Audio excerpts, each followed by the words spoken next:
GM কাদের এক সাক্ষাৎকারে বলেছেন, আওয়ামী লীগ হচ্ছে একটি গাড়ি আর শেখ হাসিনা হচ্ছে সেই গাড়ির ড্রাইভার। ড্রাইভার খারাপ হতে পারে, গাড়ি খারাপ হতে পারে না। তার জন্য আওয়ামী লীগকে নিষিদ্ধ করা যাবে না। যাও, আওয়ামী লীগ নিষিদ্ধ হবে না, আওয়ামী লীগ থাকবে, সেটা নিয়ে আমার কোনো মাথা ব্যথা নেই। আমার মাথা ব্যথা হচ্ছে এই যে ফরমালিন মার্কা জিএম কাদের, ওরে কঠোর শাস্তির ব্যবস্থা এবং আইনের আওতায় এনে শাস্তির জোরদার দাবি জানাচ্ছি। কেননা ও যদি 2018 সালে নির্বাচনে না আসতো, তাহলে বাংলাদেশে শেখ হাসিনা নির্বাচন করতে পারতো না এবং শেখ হাসিনা নির্বাচন গ্রহণযোগ্য হতো না দেশে এবং আন্তর্জাতিক মহলে।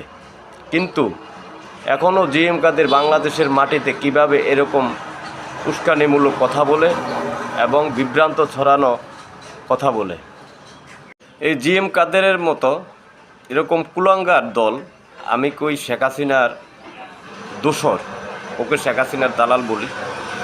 ও শেখ হাসিনার একদম খাস দালাল। এই দালালকে নিষিদ্ধ করা হোক, ওদের জাতীয় পার্টি